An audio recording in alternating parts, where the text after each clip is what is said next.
Hola, ¿qué tal? Les damos la bienvenida.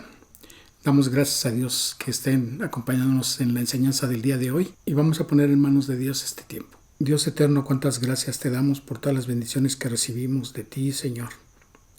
Te agradecemos de todo ello, Señor. Tú tienes cuidado en todas las áreas de nuestras vidas. Tú eres el que nos sustentas en todo, Señor. Padre, te quiero rogar por la salud de mi sobrina Mariel, Señor, por el proceso que está llevando para su recuperación, las terapias que está tomando para su rehabilitación. Señor, tú provee, tú sustenta los medicamentos que tiene necesidad de tomar. Señor, que haya los recursos y que haya las existencias para que se le puedan suministrar. Señor, sabemos que este proceso en el que ella ha estado sujeta ha sido largo. Tú sabes que estuvo más de un año, Señor, en cama, en tratamiento, en cuidados intensivos y a veces, Señor, casi a punto de partir contigo. Pero tú siempre la has sustentado, Señor. Y el tiempo que estuvo internada, Señor, fue testimonio para que muchas personas allí en ese hospital recibieran el Evangelio, Señor, recibieran la salvación. Y así como ella, muchas otras personas, Señor, tú utilizas para que se acerquen a ti, para que te reconozcan como Dios, para que reconozcan al Señor Jesucristo como Salvador. Y en ese caso también, Señor, tenemos a Gloria. El día jueves tuve la oportunidad de hablar por teléfono con ella y ella escuchó el Evangelio y recibió al Señor Jesucristo como Señor y Salvador. Yo te ruego por su crecimiento espiritual. Te ruego que tú la sostengas también, Señor, y que tanto a mi prima como a ella, como a cualquiera de los que nos siguen en estas enseñanzas y que esté con algún padecimiento, Señor, tú traigas paz a sus mentes, a sus corazones, sabiendo que tú eres el que guía sus vidas, Señor, y que en todo ello que estás permitiendo en sus cuerpos, en sus organismos, en lo que están padeciendo, Señor, tú utilizas ese medio, Señor, para que otros se acerquen a ti. Señor, sabemos que tú recompensas el esfuerzo y recompensas, Señor, la dedicación que como creyentes llegamos a dedicar en tu obra, Señor. Pero cada quien conforme a tú lo has dispuesto, Padre. Y te rogamos por ellas para que no caigan en desánimo en ningún momento, Señor. Que, Señor, teniendo los ojos puestos en ti, continúen sus vidas, Señor, soportando las pruebas a las cuales les has permitido pasar, Señor, sabiendo que van a ser llenas de bendiciones al salir de esas pruebas y llenas de bendición, Señor, al saber que tú has utilizado sus padecimientos para que otras personas tengan la salvación, Señor. Te agradecemos por ello, Señor, y te rogamos, Padre eterno, que este tiempo que vamos a tomar para el estudio de tu palabra, tú nos des entendimiento a través de tu Santo Espíritu, que nos des discernimiento de los pasajes que vamos a ver, Señor, y que la fe de cada uno de nuestros oyentes sea fortalecida. Te rogamos tu bendición para cada uno de ellos, Señor. Sean hermanos que se congregan en la iglesia, sean amigos, sean amigas, sean personas que nos visitan. Señor, tú bendices sus vidas y cumple tus propósitos en ellas, Señor. Te rogamos que tú quites todo estorbo y para ello también te ruego que perdones mis pecados, Señor. Límpianos de toda maldad y de todo estorbo, Señor, para que tu palabra llegue limpia, que sea percibida por nuestros oídos y sea recibida por nuestros corazones, Señor, para que germine y produzca frutos, los que tú esperas, Señor. Todo este tiempo, todo este estudio, Señor, sea para tu honra y gloria, y te lo rogamos y te agradecemos en el precioso nombre de nuestro Salvador Jesucristo. Amén. El estudio anterior a este que vimos acerca de Abraham en el capítulo 15. En el versículo 1 dice, en el libro de Génesis: después de estas cosas vino la palabra de Jehová a Abraham en visión, diciendo: no temas, Abraham, yo soy tu escudo y tu galardón será sobremanera grande. Y a propósito quise hacer un paréntesis en el estudio que estamos viendo para ver cuál ha sido el proceso de formación de la escritura, de la Biblia, y de cómo nos ha llegado hasta nuestros días. Y entonces, al hablar de galardones, de ese galardón que Dios le había prometido a Abraham, al efecto también queremos que ustedes conozcan, para quienes no hayan recibido este estudio o que no estén en conocimiento de ello, que sepan que Dios nos tiene preparados unas recompensas, unos galardones que nos van a ser entregados cuando estemos en su presencia. Pero ¿de qué manera se van a recibir o cómo es que los vamos a recibir o por qué? Es lo que vamos a ver en este estudio. Entonces, vamos a comenzar y yo les invito a que abran sus Biblias primeramente en el Salmo 103 a partir del versículo 1. Dice la Escritura: bendice, alma mía, a Jehová, y bendiga todo mi ser su santo nombre. Bendice, alma mía, a Jehová, y no olvides ninguno de sus beneficios. Él es quien perdona todas tus iniquidades. Él, el que sana todas tus dolencias, el que rescata del hoyo tu vida, el que te corona de favores y misericordias. Bien, entonces dice el versículo 4 al final que Él es el que te corona de favores y misericordias. Entonces está hablando de una coronación. Pero vamos a ver a qué se refiere esto. En los pasajes que hemos visto en estudios anteriores, he hablado acerca del juicio final que van a tener las personas que no reconocieron en sus vidas al Señor Jesucristo como Salvador. Y entonces se habla de un juicio, el juicio final. Y al efecto, muchas personas tienen en mente de que toda la humanidad o que todas las personas vamos a estar delante de Dios en ese juicio. Pero esto es así, es lo que vamos a ver a continuación. La palabra es muy clara y se nos habla de dos juicios, de dos tribunales. El de los inconversos o de las personas que no quisieron reconocer al Señor Jesucristo como Señor y Salvador. Ellos van a ser juzgados en ese juicio final, acerca del que habla Hebreos 9:27 y del que se aclara más en Apocalipsis capítulo 20 versículos 11 al 15. En ese juicio que habla Apocalipsis, según la cita que acabo de mencionar, ahí los inconversos van a ser juzgados por sus obras, y como no quisieron reconocer al Señor Jesucristo como a alguien que pagó por sus pecados, entonces ellos van a ser juzgados por lo que hicieron o por lo que dejaron de hacer.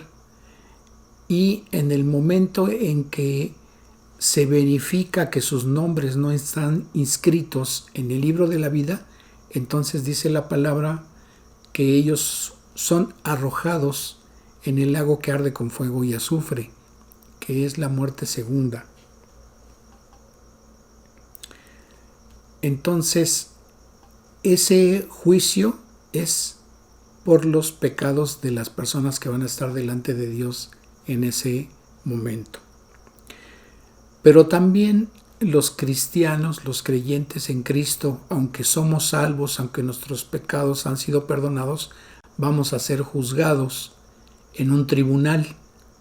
Y ese tribunal se le conoce como Tribunal de Cristo o Bimá de Cristo.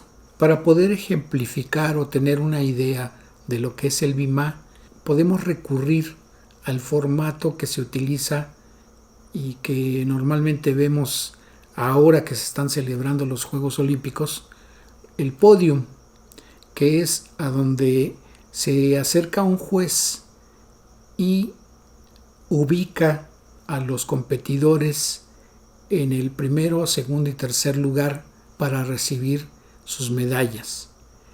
Entonces, el BIMA de Cristo es en esa semejanza una especie de tribuna a donde cada creyente va a ser premiado según la manera en que llevó su vida como creyente mientras estuvo en este mundo. Dice Efesios 2:10, porque somos hechura suya, creados en Cristo Jesús para buenas obras, las cuales Dios preparó de antemano para que anduviésemos en ellas. Entonces, los creyentes hacemos obras, pero no las obras que vienen a nuestra mente o las obras que nosotros queremos hacer para quedar bien delante de los hombres, sino que son las obras que Dios preparó y en las cuales Él quiere que nosotros trabajemos. A eso se refiere este pasaje. Entonces vamos a ver lo que nos dice Romanos capítulo 14 a partir del versículo 8. Pues si vivimos, para el Señor vivimos, y si morimos, para el Señor morimos. Así pues, sea que vivamos o que muramos, del Señor somos.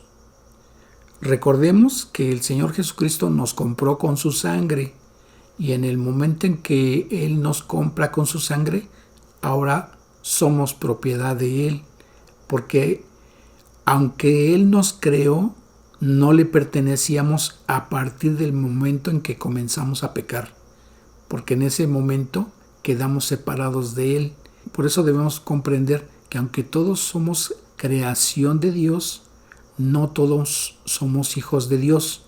Y no porque alguien diga, yo soy hijo de Dios, por eso le perteneces, sino es la decisión que cada persona toma al presentársele el Evangelio. Y esto no es algo que yo piense por mí, sino que es lo que dice la Escritura. Versículo 9. Porque Cristo para esto murió y resucitó y volvió a vivir, para ser Señor así de los muertos como de los que viven. El versículo 10 en su parte B dice, porque todos compareceremos ante el tribunal de Cristo. Pero cuando aquí está diciendo todos, se refiere a los cristianos, no a toda la humanidad. Entonces aquí en esta parte del versículo 10 dice, porque todos compareceremos ante el tribunal de Cristo. Versículo 11, porque escrito está, vivo yo, dice el Señor, que ante mí se doblará toda rodilla y toda lengua confesará a Dios, de manera que cada uno de nosotros dará a Dios cuenta de sí. Y cuando está diciendo la palabra que cada uno va a dar cuenta de sí, se está refiriendo a que cada uno en lo individual va a tener que responder ante Dios por las obras en las cuales participó. Y las obras en las cuales participó, recordemos que se refieren a las obras que Él preparó para que anduviésemos en ellas. Dice 2 Corintios 5:10, porque es necesario que todos nosotros comparezcamos ante el tribunal de Cristo. De nuevo se vuelve a hacer referencia a ese tribunal ahora en este pasaje, para que cada uno reciba según lo que haya hecho, mientras estaba en el cuerpo, sea bueno o sea malo. Cada uno en lo individual vamos a tener que dar cuenta de lo que hicimos como creyentes en Cristo. Y no vamos a responder como equipo, como equipo, sea el equipo que hayas estado formando parte, sino en lo individual. ¿Qué hiciste con esos dones que Él te dio cuando recibiste al Espíritu Santo? ¿Qué hiciste con esos dones cuando tuviste la oportunidad de participar en alguna obra de las que Dios nos encargó que participáramos? ¿Qué hiciste con tus dones cuando tuviste oportunidad de participar en un ministerio en el cual Dios te acercó para que trabajaras ahí? ¿Qué hiciste cuando tuviste la oportunidad de compartir el Evangelio a alguna persona y no lo hiciste? ¿Qué hiciste cuando Dios te puso en determinada situación para que dieras testimonio de Él y fueras de testimonio a otros para que otros se acercaran a Él cuando estuviste en esa circunstancia, en ese tiempo de prueba? Y dice entonces ese versículo de 2 de Corintios 5:10, entonces, porque es necesario que todos nosotros comparezcamos ante el tribunal de Cristo, para que cada uno reciba según lo que haya hecho mientras estaba en el cuerpo, sea bueno o sea malo. Y cuando dice aquí sea bueno o sea malo, no quiere decir que la obra en sí haya sido buena o mala, sino es la intención o los motivos que te movieron o de la forma en que participaste en esa obra. Dice 1 de Corintios capítulo 3 a partir del versículo 11: porque nadie puede poner otro fundamento que el que está puesto, el cual es Jesucristo. Y si sobre este fundamento alguno edificare oro, plata, piedras preciosas, madera, heno, hojarasca, la obra de cada uno se hará manifiesta, porque el día la declarará, pues por el fuego será revelada, y la obra de cada uno cual sea, el fuego la probará. Si permaneciere la obra de alguno que sobreedificó, recibirá recompensa. Si la obra de alguno se quemare, él sufrirá pérdida, si bien él mismo será salvo, aunque así como por fuego.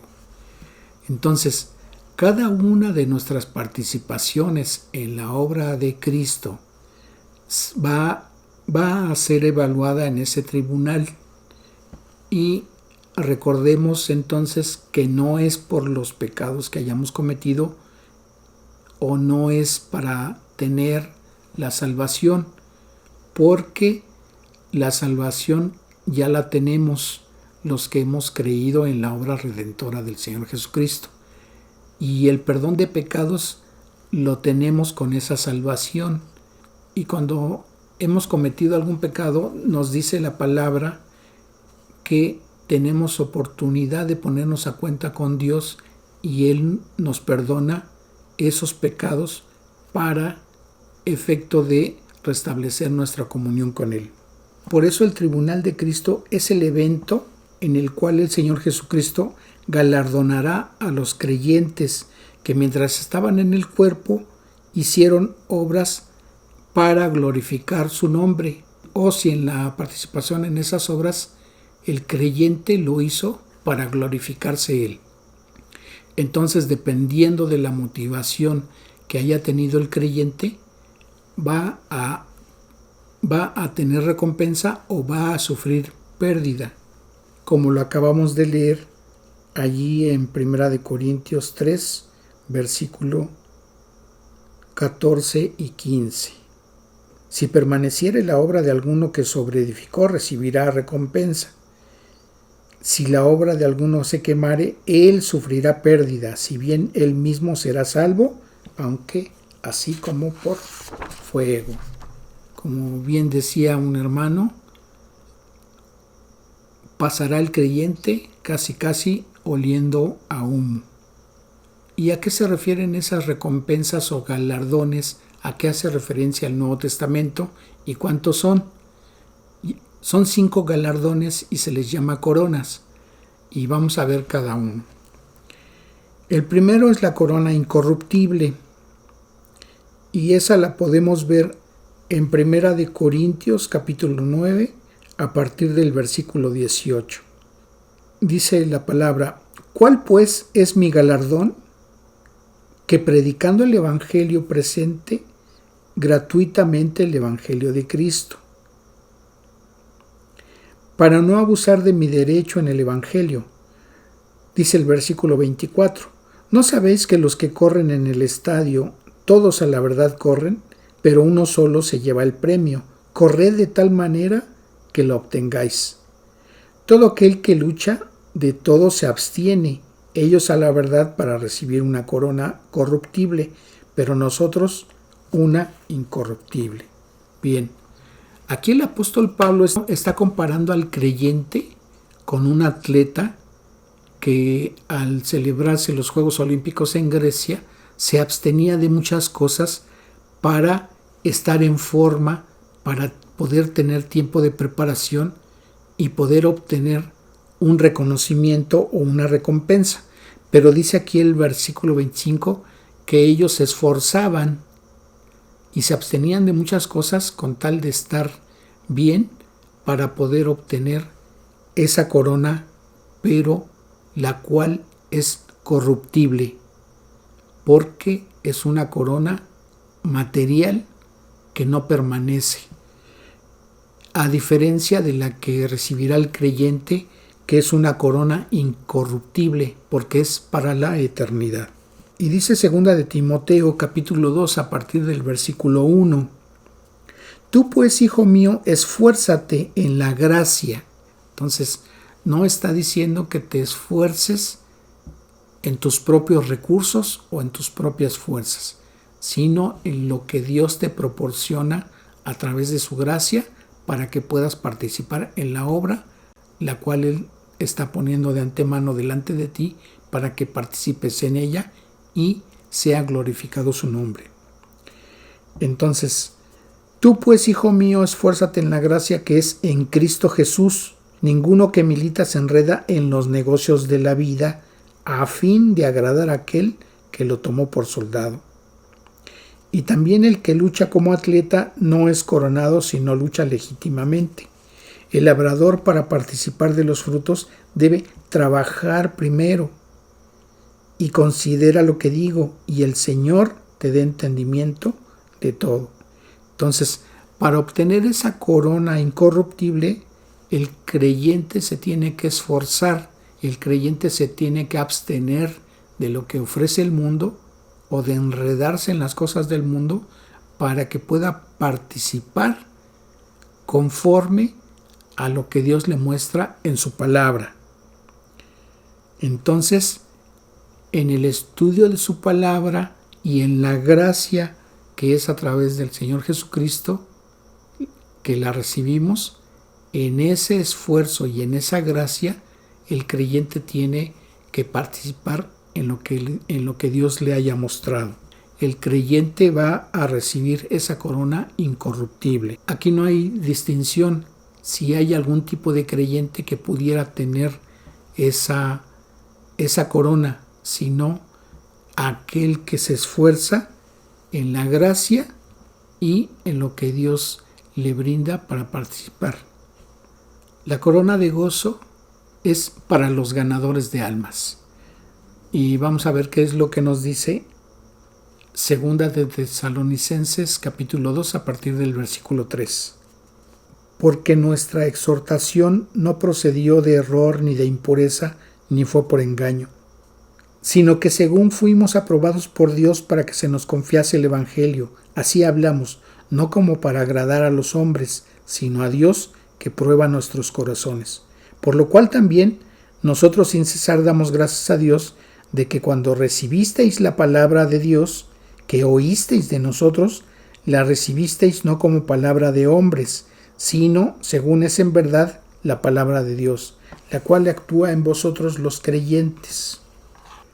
Entonces, en estos versículos se habla de que el creyente que va a recibir esa corona es porque compartió el Evangelio, pero no con argumentos humanos, porque se da muchas veces que el creyente que no pone fundamento en lo que dice la Escritura para compartir el Evangelio, normalmente habla o pone ejemplos que no son bíblicos y entonces está poniendo un fundamento que no está apoyado en los textos bíblicos.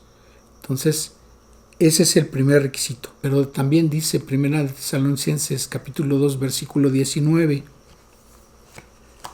Porque ¿cuál es nuestra esperanza o gozo o corona de que me gloríe?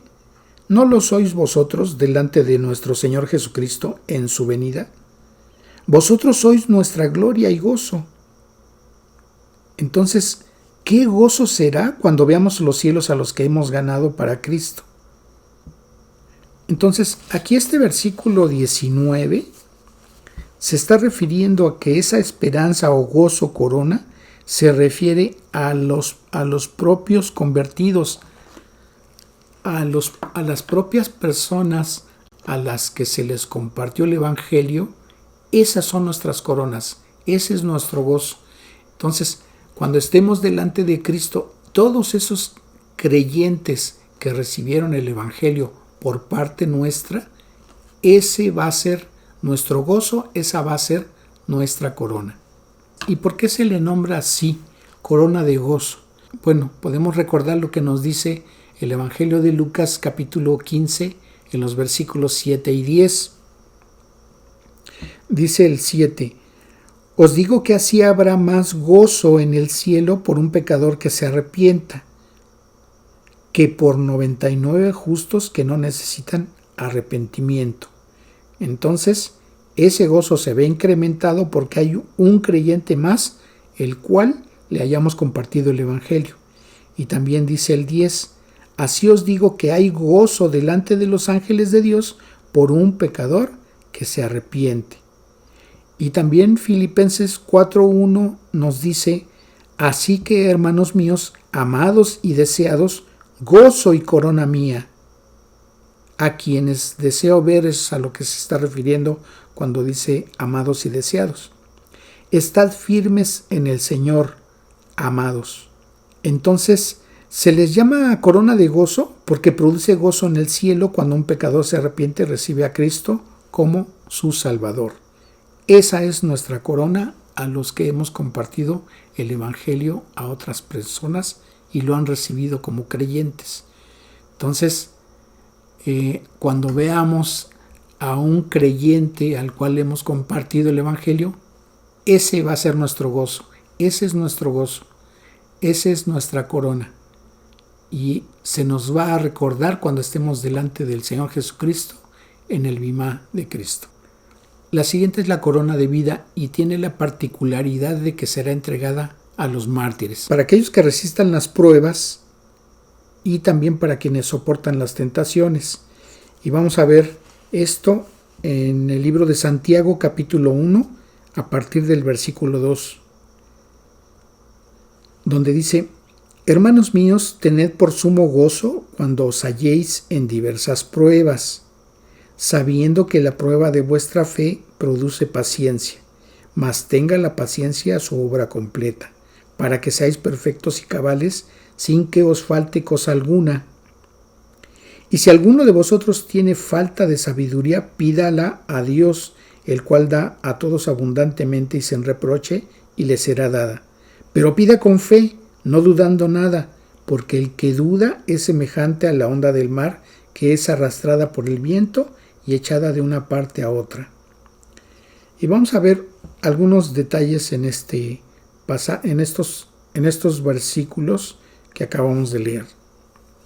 Primero, el versículo 2 se está refiriendo a las pruebas, y no debemos de confundir las pruebas con las consecuencias de nuestros pecados, con las consecuencias de nuestros actos, porque entonces nos estaríamos justificando a nosotros mismos falsamente, diciendo que lo que estamos pasando es una prueba cuando pudiera ser una consecuencia de nuestros pecados.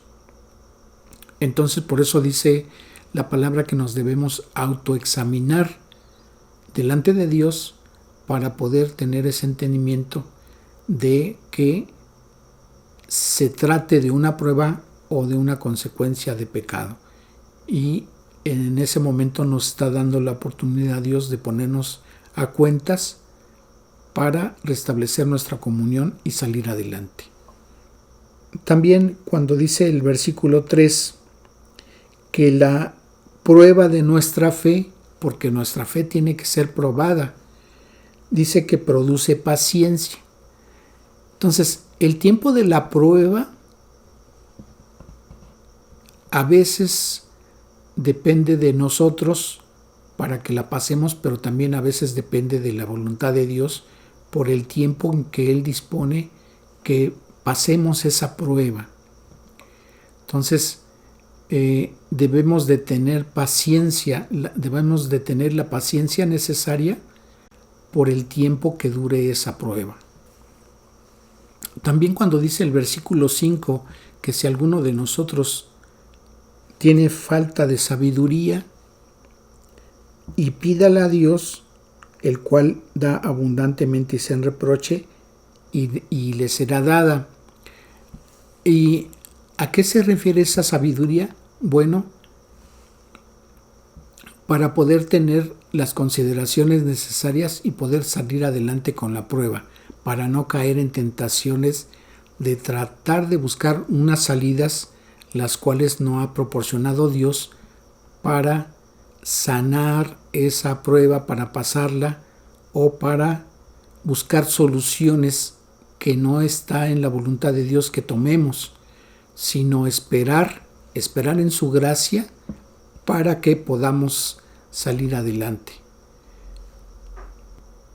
Y aquí me quiero enfocar también en el versículo 6, porque a veces se le da una interpretación que no es a la que se está refiriendo el pasaje. Cuando dice, pida con fe, no dudando nada, porque el que duda es semejante a la onda del mar, que es arrastrada por el viento y echada de una parte a otra. A veces se utiliza por algunos creyentes para decir, cuando le pidas algo a Dios, pídelo con fe para que te lo conceda. No se está refiriendo a eso, porque el contexto es la sabiduría, porque lo que dice el versículo 6 es continuación de lo que dice el versículo 5. Y fíjense, si alguno de vosotros tiene falta de sabiduría, pídala a Dios, el cual da a todos abundantemente y sin reproche, y le será dada. Entonces está hablando de sabiduría. Y el versículo 6 dice, pero, entonces está hablando de una conexión con el versículo anterior, o sea, el 5. Dice, pero pida con fe, no dudando nada. O sea, si le estamos pidiendo a Dios sabiduría, entonces Él quiere que se la pidamos con fe, sin dudar, y entonces Él nos la va a dar para que podamos pasar esa prueba en cuanto a las consideraciones o decisiones que debemos de tomar para salir avantes en esa prueba.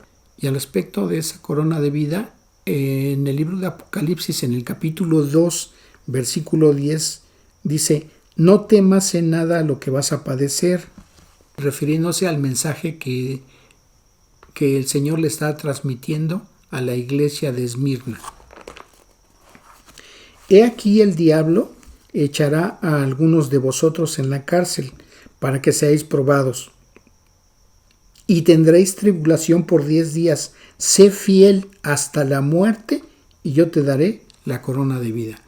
¿A qué se refiere esta parte? Bueno, cuando nuestra fe es probada, como en este caso lo que le está diciendo a esa iglesia, quiere decir que quien va a pasar esa prueba probablemente llegue a terminar esa prueba al grado de tener que morir. Puede ser y puede no ser, pero Dios le está diciendo que si la última consecuencia es eso, la tendrá que soportar. Pero en el momento en que está terminando el versículo, y yo te daré la corona de la vida, nos está hablando de una continuidad en la existencia de esas personas. Entonces, aunque una persona aquí en el mundo pierda su vida, la continuación en el caso del creyente va a ser que en el momento que esté delante del Señor Jesucristo en el tribunal, en el bimá de Cristo, será recompensado con esa corona, con la corona de la vida, por haber soportado, por haber terminado esa prueba en la cual Dios permitió que la atravesara. Ahora, vamos a ver qué nos dice la palabra acerca de las tentaciones. Y al efecto dice Santiago 1 en el versículo 12. Bienaventurado el varón que soporta la tentación, porque cuando haya resistido la prueba, recibirá la corona de vida que Dios ha prometido a los que le aman. Y cuando aquí está diciendo a los que le aman, no se está refiriendo a aquellos que con la boca decimos, yo amo a Cristo, yo amo a Dios. No, porque el Evangelio de Juan en el capítulo 14, versículo 21, nos aclara, el que tiene mis mandamientos, y aquí está hablando el Señor Jesucristo, y los guarda, ese es el que me ama, y el que me ama será amado por mi Padre, y yo le amaré y me manifestaré a él. Entonces aquí el Señor Jesucristo está aclarando que el que dice que le ama es aquel que guarda u obedece sus mandamientos, que eso es lo que significa guardar, obedecer. Y sigue diciendo Santiago 1 a partir del versículo 13. Cuando alguno es tentado, no diga que es tentado de parte de Dios. ¿Por qué? Dios no puede ser tentado por el mal, ni él tienta a nadie, sino que cada uno es tentado cuando de su propia concupiscencia, la concupiscencia es el deseo excesivo de ser atraído y seducido por su pecaminosidad. Entonces la concupiscencia, después que ha concebido, da a luz al pecado, y el pecado siendo consumado da a luz la muerte. Amados hermanos míos, no erréis, por lo cual, dice el versículo 21, desechando toda inmundicia y abundancia de malicia, recibid con mansedumbre la palabra implantada, la cual puede salvar vuestras almas. Pero sed hacedores de la palabra y no tan solamente oidores, engañándoos a vosotros mismos. Bien, ¿a qué se refiere esta parte del pasaje?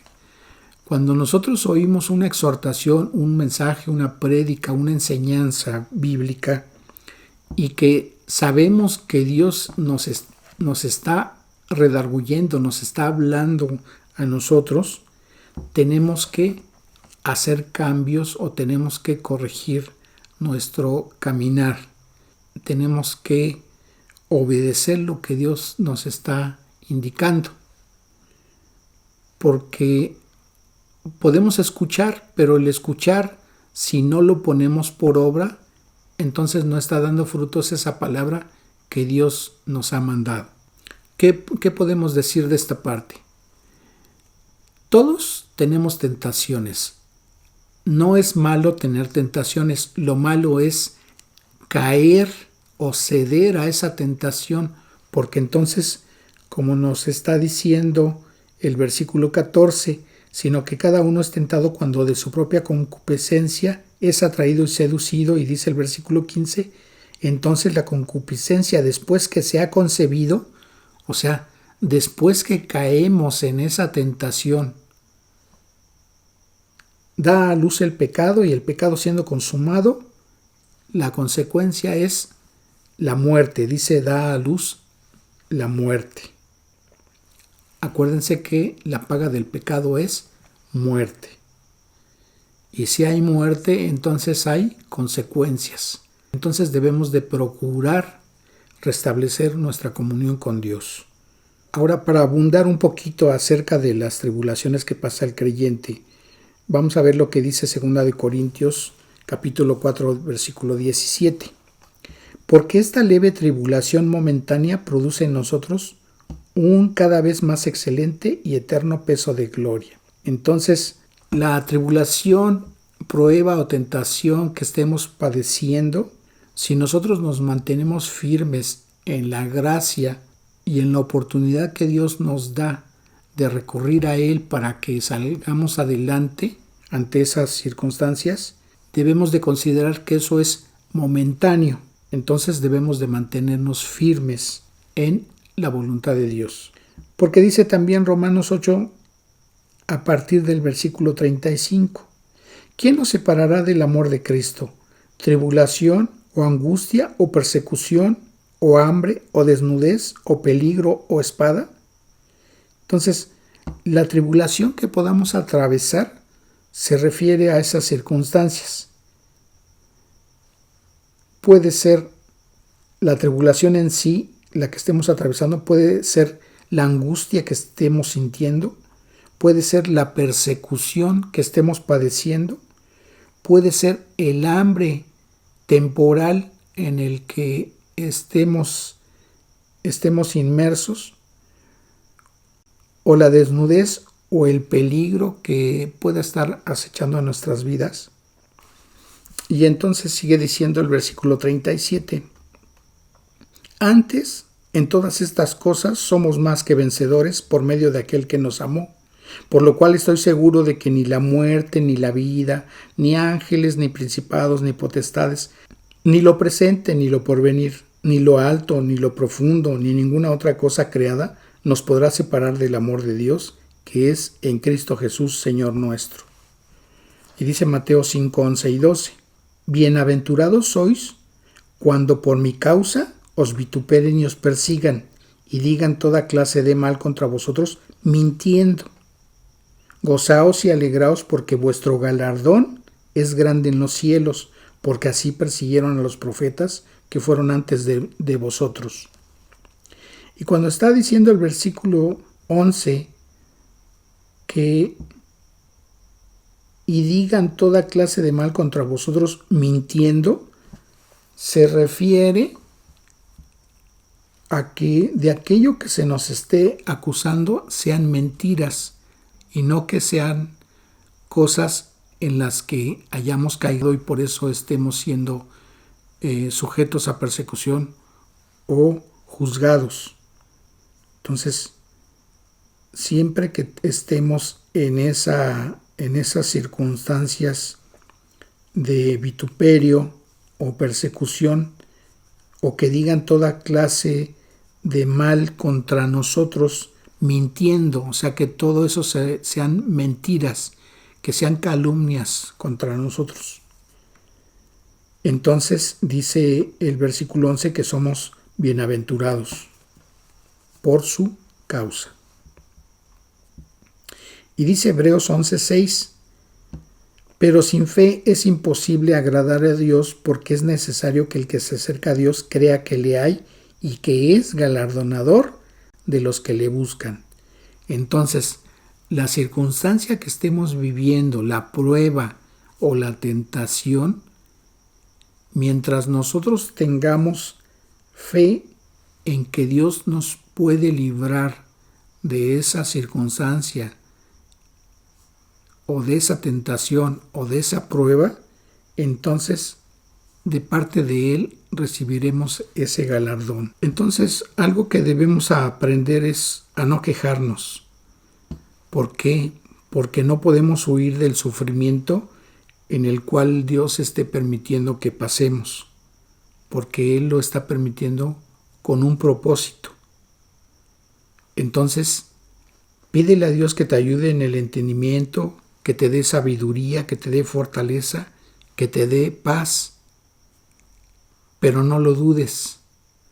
Y al efecto de esto, algo que fue de testimonio durante el tiempo que mi sobrina Mariel estuvo internada por más de un año en el hospital, su testimonio es que ella tenía paz, es que a ella, los médicos y el personal de enfermería que la estuvo atendiendo, algo que vieron en ella fue la paz, a pesar de las circunstancias que estaba viviendo y todo el tiempo que estuvo ahí, siempre, la mayor parte del tiempo, la vieron con paz. Pero quien le estaba proporcionando esa paz era Dios. Entonces, Dios estaba permitiendo que ella tolerase las dolencias y el padecimiento bajo unas circunstancias de paz. Esa paz que sobrepasa todo entendimiento y que solamente la da Cristo. Eso es la fe, eso es producto de la fe que ella depositó en Dios para poder soportar esa prueba, para poder soportar ese tiempo en el cual Dios la estaba utilizando como testimonio para que otros recibieran el Evangelio. La siguiente es la corona de justicia y lo podemos observar en 2 de Timoteo capítulo 4 versículo 8. Por lo demás me está guardada la corona de justicia, la cual me dará el Señor, juez justo, en aquel día, y no solo a mí, sino también a todos los que aman su venida. Y recordamos lo que dice Apocalipsis 22:20. Termina diciendo el versículo: sí, ven, Señor Jesús. Entonces, la siguiente es la corona incorruptible de gloria. Y esta corona va a ser recibida por los pastores y los predicadores de la palabra, los que enseñan la palabra a la grey de Dios, los que apacientan mediante la palabra a la grey que el Señor Jesucristo ha ganado con su sangre, con su sacrificio. Y dice Primera de Pedro capítulo 5 a partir del versículo 1: ruego a los ancianos que están entre vosotros, yo anciano también con ellos y testigo de los padecimientos de Cristo, que soy también participante de la gloria que será revelada. Apacentad la grey de Dios que está entre vosotros, cuidando de ella, no por fuerza, sino voluntariamente, no por ganancia deshonesta, sino con ánimo pronto, no como teniendo señorío sobre los que están en vuestro cuidado, sino siendo ejemplos de la grey. Y cuando aparezca el príncipe de los pastores, vosotros recibiréis la corona incorruptible de gloria. Y dice 2 Timoteo 4 a partir del versículo 1: te encarezco delante de Dios y del Señor Jesucristo, que juzgará a los vivos y a los muertos en su manifestación y en su reino, que prediques la palabra, que instes a tiempo y fuera de tiempo, redarguye, reprende, exhorta con toda paciencia y doctrina, porque vendrá tiempo cuando no sufrirán la sana doctrina, sino que teniendo comezón de oír se amontonarán maestros conforme a sus propias concupiscencias, y apartarán de la verdad el oído y se volverán a las fábulas. Pero tú sé sobrio en todo, soporta las aflicciones, haz obra de evangelista, cumple tu ministerio. Entonces, vamos a ver. En el versículo 2 está diciendo que prediques la palabra, no lo que se te está viniendo a la mente y que no es de fundamento bíblico, no es lo que venga de tu ronco pecho, porque podemos ver muchos predicadores que a veces dan un solo texto y lo demás es rollo que sale de ellos. Aquí está diciendo claramente que se predique la palabra, y la palabra es lo que está escrito en la Biblia. Y dice que instes a tiempo y fuera de tiempo. Entonces, en todo momento debemos estar corrigiendo, debemos estar redarguyendo, debemos estar exhortando. Entonces, de acuerdo a lo que nos dice esta parte del versículo, debemos de estar en todo tiempo enseñando, corrigiendo, redarguyendo, animando, pero conforme a la palabra. Porque dice a tiempo y fuera de tiempo, redarguye, reprende y exhorta, con toda paciencia, pero también dice y doctrina. Y cuando se está refiriendo a la doctrina es la que está enseñada, la que está escrita en la palabra de Dios, no a lo que se le ocurre, porque dice el versículo 3 que vendrá tiempo cuando no sufrirán la sana doctrina, sino que teniendo comezón de oír se amontonarán maestros conforme a sus propias concupiscencias y apartarán de la verdad el oído y se volverán a las fábulas. Entonces dice el versículo 5 que cumpla el predicador, que cumpla el pastor con su ministerio. pero de acuerdo a la palabra, de acuerdo a la voluntad de Dios. Y dice 1 de Timoteo capítulo 4 en el versículo 6, si esto enseñas a los hermanos, serás buen ministro de Jesucristo, nutrido con las palabras de la fe y de la buena doctrina que has seguido. Entonces, aquí se vuelve a reafirmar que se trata de las palabras de la fe y de la buena doctrina. ¿Cuál? De las palabras y doctrina bíblica. Y aquí me ha tocado escuchar que a veces se da algún predicador que quiere darle explicación, por ejemplo, cuando Dios abre el mar rojo para que pase el pueblo de Israel que acababa de salir de Egipto, y quieren explicar con que algunos científicos dicen que probablemente que unas corrientes de vientos fuertes fueron las que abrieron el mar, y pues también que pasaron por una zona donde estaba muy bajita el agua, que no tenía mucha profundidad, y eso no es bíblico. Entonces están yendo con las explicaciones que trata de dar el mundo acerca de lo que la palabra dice. Por eso dice el versículo 7, desecha las fábulas profanas y de viejas.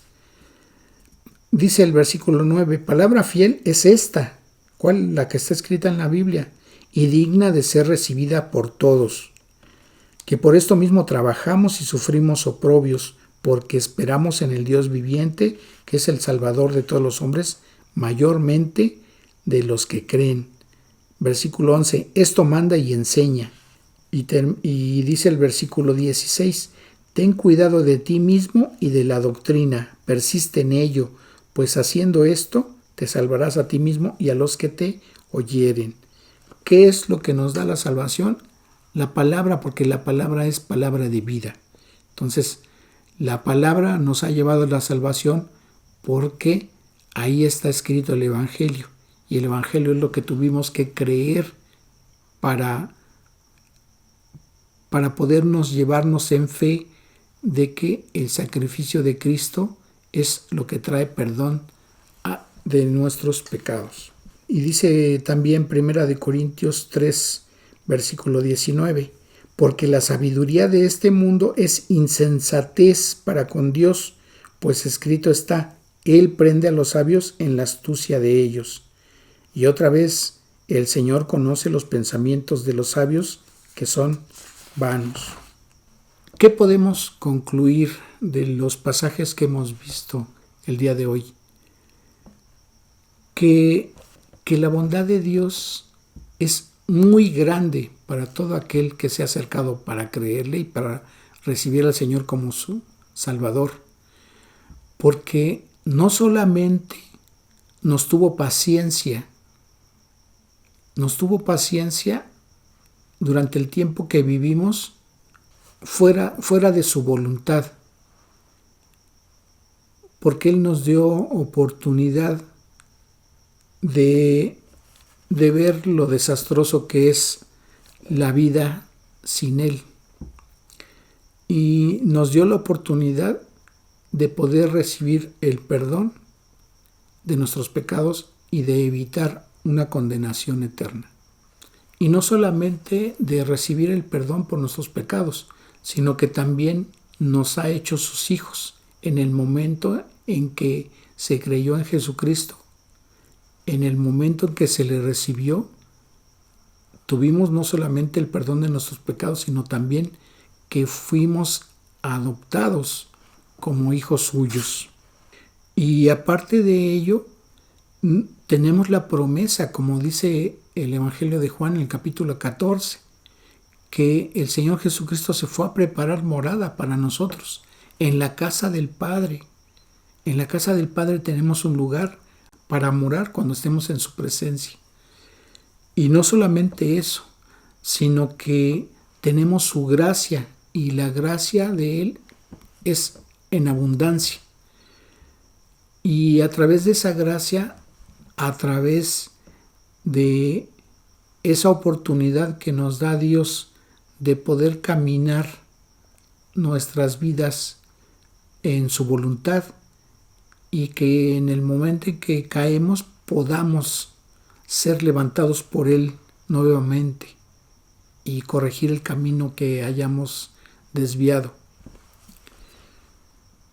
Y no solamente eso, sino que reconociendo el esfuerzo en lo que nos ha mostrado el día de hoy, Él nos va a premiar, sin tener la obligación de hacerlo, pero Él por su voluntad y por su bondad nos permite tener esos galardones, que a la vez que le hizo la promesa a Abraham de recibir gran galardón en los cielos, entonces también nos hace extensivo a nosotros esa promesa de poder tener galardones, y los cuales vamos a recibir cuando estemos delante de Él en el tribunal de Cristo. Pero debemos de esforzarnos para caminar en su voluntad y no salir avergonzados en el momento en que nos esté evaluando el Señor lo que hicimos mientras estuvimos aquí en el mundo como creyentes, y darle cuenta y tener que darle cuenta de lo que hicimos con los dones que Él nos dio, de lo que hicimos con lo que Él nos enseñó en su palabra. ¿Qué es lo que hicimos con la invitación que Él nos hizo de participar en su obra? De tener ese gran privilegio de participar en su obra, que es de dimensiones divinas, que es algo que directamente está haciendo Dios con quienes están creyendo y están recibiendo su palabra, que es una gran bendición. Bien, vamos a terminar para agradecerle a Dios este tiempo. Padre eterno, cuánto te agradecemos, Señor, por este tiempo de enseñanza. Gracias por permitirnos conocer un poquito más de tu palabra y poder compartirla, Señor. Bendice a cada uno de nuestros oyentes, bendice a cada uno de nuestros hermanos en la fe. Señor, bendice todas las áreas de sus vidas. Ayúdales a salir adelante en las pruebas que tengan. Señor, aquellos que están padeciendo dolencias, padeciendo enfermedades, y que probablemente tú estés utilizando sus padecimientos para ser de testimonio a otros, para que vengan al conocimiento de ti y reconozcan al Señor Jesucristo como Señor y Salvador. Te rogamos que tú les permitas tener paz en sus corazones, en sus pensamientos, Señor, sabiendo que cuando estén en tu presencia en el tribunal de Cristo, puedan ellos recibir las coronas que has prometido en tu palabra. Señor, sé tú en cada una de las necesidades de nuestros oyentes. Sé tú, Señor, quien bendiga sus caminos, sus vidas, Señor, y guíales a tener otro tiempo, Señor, cuando nuevamente compartamos la enseñanza de tu palabra.